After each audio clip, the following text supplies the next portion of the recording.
What is going on, Snooker fans, and a very happy new year to all of you. Now, with the turn of the year, it always means one thing and one thing only, and that is Snooker's annual pilgrimage to Ali Pali is almost upon us for my second favourite tournament of the season, as the Masters gets underway this Sunday. Now, you've read the title of the video, so let's just get straight into the draw. And we start, of course, with the defending champion, Ronnie O'Sullivan, who claimed his record-extending 8th Masters title last January, and he kicked off his defence against one of his fellow Class of 92 colleagues, John Higgins. Neither man has picked up a title so far this season, but both have reached finals. O'Sullivan, well, he started his season with 1 final and 2 semi-finals in his first 3 tournaments, but we have seen very little of the Rocket ever since. Early losses in the Champion of Champions and UK Championship will have done very little to help his confidence, but his performances in both tournaments were actually pretty good. He just got beaten by players playing very well too. And it's been well documented that Higgins fell out of the top 16 earlier this season, but quickly reasserted himself by getting to the British Open final, and he maintains his record of never missing the Masters ever since making his debut 30 years ago. Now, this will be the 5th meeting between the pair at the Masters, and 3 of their previous meetings came in finals, including arguably the most memorable Masters final of them all back in 2006. The only time they've not met in a final here was their most recent meeting in the 2021 quarterfinal, which Higgins won 6-3. So how will this one go? The form guide doesn't really offer much, but I do think we saw green shoots of recovery for O'Sullivan's season at the back end of 2024. And with his ongoing work with Lee Walker extending into the new year, I do have to favour the Rocket here. The opening match of the Masters more often than not goes all the way to a decider, but this time I'm going to go for a 6-4 win for O'Sullivan. The 2015 Masters champion is up next as he aims to become the 12th man to win this title on more than one occasion. The Magician's season almost got off to the absolute perfect start when he reached the final of the Shanghai Masters, but he is another man still searching for silverware this season. Overall, I do think he is playing pretty well, but he is searching for that kind of form that he was in a couple of seasons ago when he picked up 3 titles. He has also been a touch unfortunate, where everyone he plays usually plays very, very well, and there has been a pattern this season where most players who beat Sean in a tournament go on to find themselves in the final. His opponent, Gary Wilson, will make only his 2nd appearance at the Masters after his debut 4 years ago. He's the lowest seed, squeaking through as the player ranked 16th in the world, and it has been a pretty uneventful season with just a single quarterfinal to his name so far. And maybe Zhao Guodong, who just missed out, may justifiably be disappointed that it's not him here instead. He'll be seeking his first Masters win here, but I don't really see that happening. I have previous of predicting Gary Wilson to do very well, only for him to lose in the opening round, so perhaps this is a sign for him to play an absolute blinder. But in truth, I only see Murphy winning here, and I have him down to win 6-2. We've got a really good match here, and just like Sean Murphy, Mark Allen will be seeking a 2nd Masters title 7 years after beating Kyren Wilson to win his first. Mark's backed up making successive semi-finals at the Champion of Champions, UK Championship and Scottish Open by winning that invitational event out in Saudi Arabia just before Christmas, so he is one of the most in-form men coming into this event. Interestingly, in the 5 years following his Masters win, he then lost in the first round at Ali Pali every single year. And I also tipped him to win the Masters in my pre-season predictions video, so that's probably put the absolute kiss of death on him. Sijia is the first of 2 debutants appearing here this year and is by far the youngest player at just 22 years of age. Continuing his emergence as one of the sport's leading youngsters, his season so far has consisted of 1 final and a further semi-final, and he really is looking quite at home amongst the game's elite. But if C is going to earn a win on his debut, he'll have to do something he's not done outside of the snooker shootout, and that is to beat Mark Allen. There is a danger written all over this for the Northern Irishman, but I do think he might just be a little bit too streetwise for his young opponent, and as boring as this prediction is, I feel like experience will ultimately be the order of the day here, and I'm going to go for a 6-3 win for Mark Allen. And then capping off the top half of the draw is the 3 times Masters champion Mark Selby. After winning the Masters on his debut back in 2008, he then went on to win 2 more titles and reach another 2 finals in the next 6 years. But since 2014, he's failed to reach even a semi-final in this event, which is a really surprising statistic. His season has been highlighted by his return to the winner's circle by claiming the British Open in the autumn, but it will be 4 years this spring since his last Triple Crown title, so it may just be time for him to get his name etched onto one of these trophies again. Standing in the Jester's way is last year's beaten finalist Ali Carter, who has won the pair's one and only meeting at the Masters, which happened in the first round 5 years ago.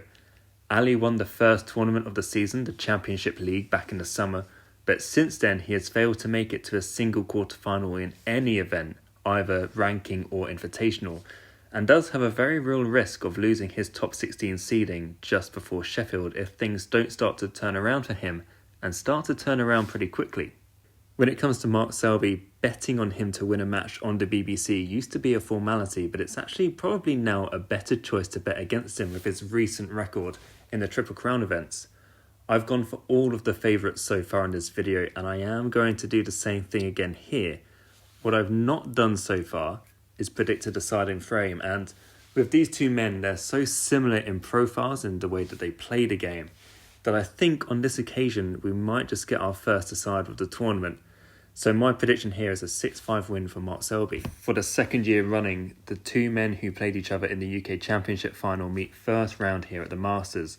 Judd Trump comes into the tournament as the clear favourite on the back of not just winning the UK last month, but he's also amassed 2 further titles this season, and with maybe the exception of the Champion of Champions, you'd have to suggest he has won the 3 biggest titles of the season so far.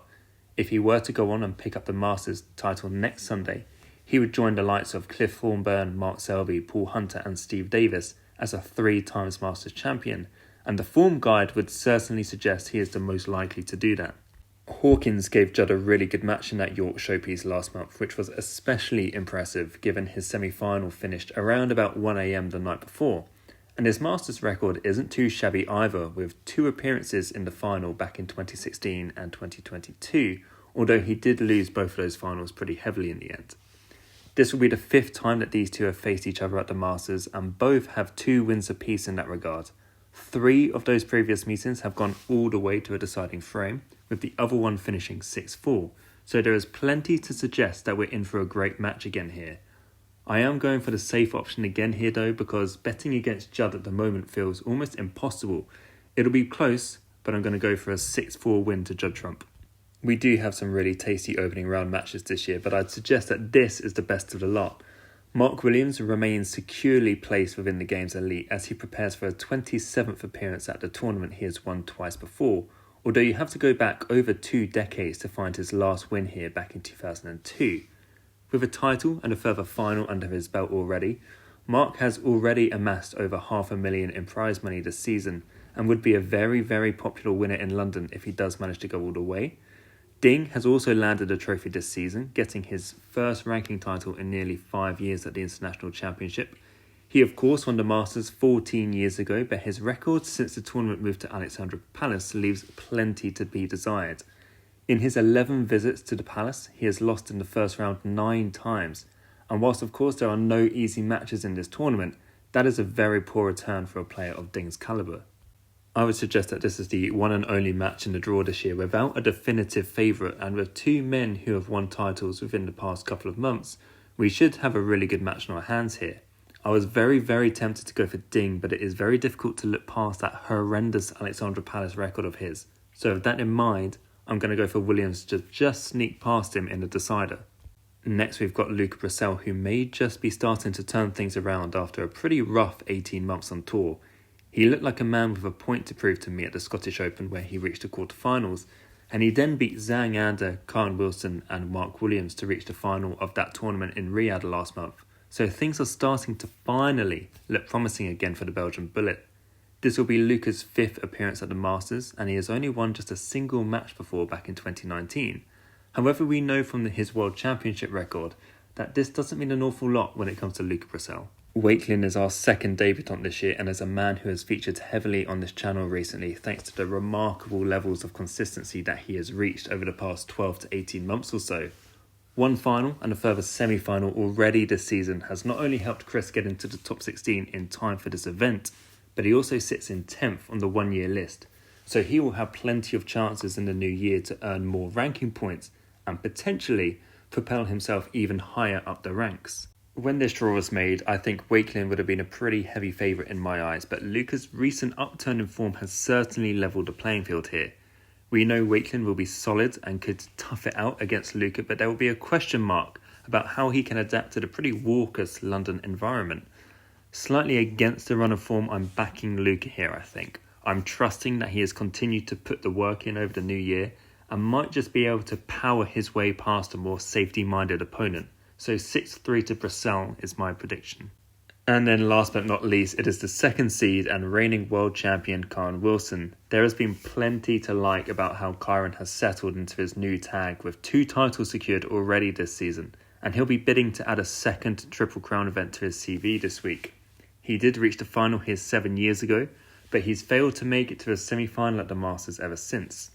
His opening round opponent is Zhang, who is back after making his debut here last year, where he was rather convincingly beaten by Shaun Murphy in the opening round. Last season was absolutely incredible for him, but he has struggled to replicate that kind of form this term, with 2 quarterfinals the best he's been able to muster so far. Completely ruling out any player who makes it to the Masters is never advised, but I do really struggle to make a case for Zhang here. The form guide is completely against him, and whilst we saw what he is capable of producing last season, there is nothing really here to suggest he'll be able to get anywhere close to the world champion, so I've got Kyren Wilson to come through a pretty convincing 6-2 winner. And then if we were to look at the tournament further ahead, if all of my first round predictions came true, which let's be honest, it won't, we would have a quarterfinal lineup of O'Sullivan v Murphy, Selby v Allen, Trump v Williams and Brecel against Kyren Wilson. O'Sullivan against Murphy, I would have to back O'Sullivan if that happens. I think the majority of times that those guys play in the bigger events, it's more often than not run by O'Sullivan. I think off the top of my head, the biggest win I think Murphy's had against O'Sullivan recently was probably in that Champion of Champions final some 6 or 7 years ago. But when it comes to, the Triple Crown events, the real majors, O'Sullivan has Murphy's number, I think. Then Selby and Allen, well, they keep meeting at big tournaments as well. And the records is typically in Mark Allen's favour, I'd suggest. They played each other here last season. Mark Selby was 4-1 up, and then Mark Allen made a 1-4-7 and 1-6-5. Again, that would be a really good match, but I do think Mark Allen slightly trumps Selby at the moment. The only place I would really favour Selby would be the World Championship, but everywhere else, I think I would always favour Mark Allen at the moment. Then also looking at a potential Judd Trump-Mark Williams match, what a match that could be. Looking at their recent record, they have produced some of the best matches of the past couple of years. I'm talking about that Saudi Arabia final earlier this season, talking about the Masters final 2 years ago, and also that World Championship semi-final they had, I think, back in 2022. All of those, Judd Trump narrowly won, but Mark Williams has also beaten Judd recently, not only at the Riyadh Open last month, but he also convincingly beat him 9-4 at the Tour Championship last season as well. So Mark Williams definitely can give Judd Trump a match, but it just feels like Judd is inevitable at the moment. And like I said earlier, betting against him it's so difficult to do. So again, I'd probably narrowly expect Judd Trump to come through that one as well. And then if we were to look at a potential Luke Brecel, Kyren Wilson quarterfinal, the form book, of course, would favour Kyren Wilson, but I would actually maybe just stick my neck out and go for Luke Brecel. Kyren Wilson, of course, has been playing fantastically well this season. 2 titles under his belt already, like I've said. But Luke Brecel, he's such a streaky player. And I know that this applies to pretty much any snooker player. But when Luca is confident, he becomes almost impossible to beat. The way that he attacks the game, the way that he goes for shots that most players don't. And when he gets them, he continues to get them. And it doesn't matter what style of play you have, he becomes very difficult to peg back, as Mark Selby found out in that World Championship final. So if this was to match up in the quarterfinal, I might just go for Luke Brecel. And then if we look at that potential semi-final lineup, firstly, I would probably go for Mark Allen, actually.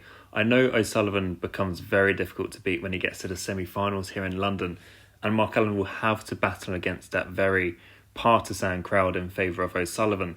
But Mark Allen doesn't fear anyone, particularly O'Sullivan. He's got some big wins over him recently. And, the form is very heavily in Mark Allen's favour, and I reckon he could stand up to that test. And then Judd against Luca, I would suggest that's where Luca's run may just come to an end. Is he good enough to beat Judd Trump at his absolute peak, which Judd Trump could produce. I'm not convinced. And then we would have a Mark Allen Judd Trump final, a rerun of the 2011 UK Championship final, a final of the UK Championship we very almost got last year as well. Again, Mark Allen, similar to O'Sullivan, he doesn't fear Judd. He's beaten him convincingly recently, convincingly in finals. And do you know what? I picked Mark Allen at the start of the season as my Masters winner. So now that I've got him in the final, it would be rude not to predict him here. So even though Judd Trump, I've said all video, is very difficult to bet against, I might just bet against him here and go for Mark Allen to be the eventual 2025 Masters champion. And there we have it. That's my full preview and prediction for this year's Masters. A fantastic tournament in store, of course. Hopefully it lives up to the billing. It'll be a shame for me, no Neil Robertson, of course, but plenty of great matches to look forward to. As always, let me know in the comments your first round predictions. Do you have any underdogs? And who do you think is going to win the title at the end? Enjoy the tournament wherever you're watching it, whether that's from your sofa or whether you're going to Ali Pali to watch it live. It's an amazing venue. I think I said the exact same in my video previewing last year's tournament. It's such an iconic venue. It's fantastic. I've been there 5 times before. Every match I've watched have been really, really good. I've watched Marco Fu make a 147. I have really great memories from Ali Pali. It's a shame I don't have the chance to go back there this year, but if you are there, really enjoy it. And I'll be back, as always, after the tournament to review who is the 2025 Masters champion.